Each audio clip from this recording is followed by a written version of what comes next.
दर्शक हो नमस्कार, शुभ सकाळ। आज 24 ऑक्टोबर रोजी सकाळी 6 वाजताची उजनी अपडेट पाहत असताना आपल्याला महत्त्वाची बातमी मिळते आहे। खरं तर नुकतीच दिवाळी संपली आहे आणि पाठीमागच्या काही दिवसांमध्ये पाऊस संपल्यानंतर शेतीची कामं सुरू होती।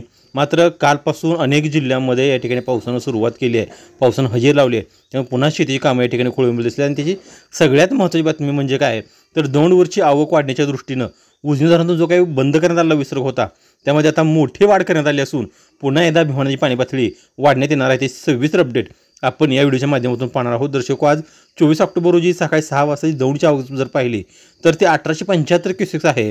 मात्र धरणाचा एकूण पाणीसाठा आहे तो 117.23 TMC झाला आहे। उपयुक्त पाणीसाठा हा 53.57 TMC झाला आहे आणि धरण 100% भरलं आहे। मात्र कालच्यापासून जे काही पावसानं हजेरी लावली आहे अनेक ठिकाणी आणि त्याचा परिणाम म्हणून उजनी धरणातून भीमानदी पात्रामध्ये पाणी सोडण्यात येते की जे 15 ऑक्टोबरपासून तो विसर्ग बंद करण्यात आला होता। मात्र काल सायंकाळी 6:30 वाजल्यापासून हा विसर्ग सोडण्यास सुरुवात झाली आहे की जो सुरुवातीला 2000 क्युसेक्स होता, नंतर रात्री 9 वाजता तो 5000 क्युसेक्स करण्यात आला, पहाटे 3:30 वाजता तो 15000 क्युसेक्स करण्यात आला आणि आज सकाळी 4:30 वाजल्यापासून उजनी धरणातून भीमानदी पात्रामध्ये तब्बल 20,000 क्युसेक्सचा विसर्ग हा या ठिकाणी सोडण्यात येतोय आणि इतर जे विसर्ग आहेत ते इतर विसर्ग मात्र हे सर्व बंद करण्यात आले आहेत। फक्त आता उजनी धरणातून भीमानदी पात्रामध्ये 20,000 क्युसेक्स विसर्ग या ठिकाणी सोडला जातोय।